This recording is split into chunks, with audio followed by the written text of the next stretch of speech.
People wanted this information. People needed this information. This is Cindy. She was born and raised in the Bronx, the daughter of Latin American immigrants. Her family always valued education as a means to be successful, but that also put her into a massive financial struggle. My family saw that I had a lot of potential academically, and so it was actually a collective effort to pay my tuition to attend a Catholic high school. Growing up, talking about money was a little taboo. A credit card company actually came to our high school and allowed us to sign up for their credit cards. That is when I started really misusing credit cards because I could not afford the things that I wanted to buy. Cindy didn't realize how dire her family's financial situation was until she started applying for colleges. When you apply for the FAFSA, you get what's called the EFC, and it basically says, this is what we think you can afford for college. And my EFC was 0, which basically meant we do not think your family can afford college.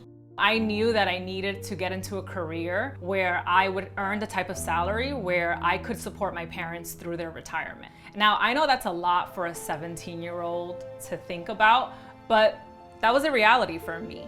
Cindy made it to law school, but felt pressured to graduate near the top of her class so she could get a high salary job.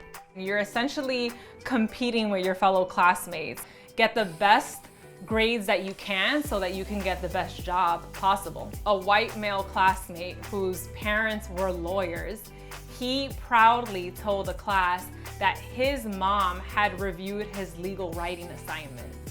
And I was like, well, my mom doesn't speak English, but you know.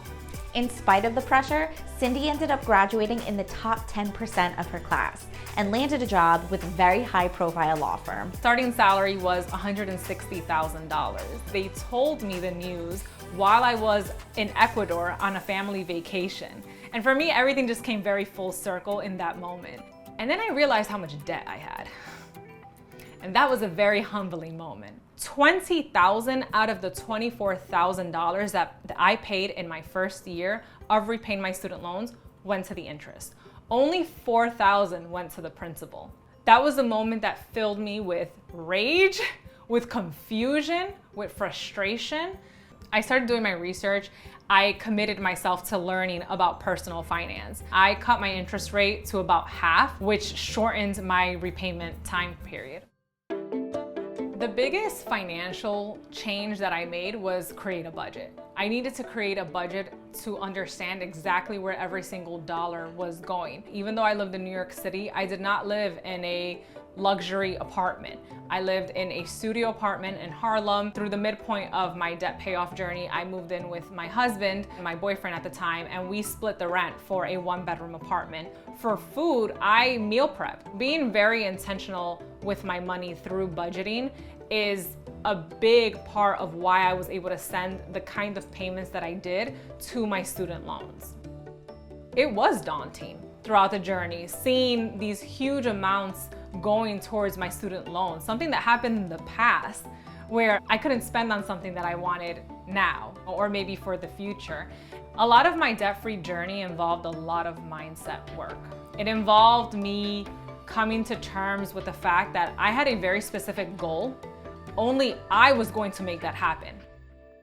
Cindy found an outlet for her frustrations on Instagram, where she shared information with other people going through similar struggles. People wanted this information. People needed this information. I'm so honored to have you all here.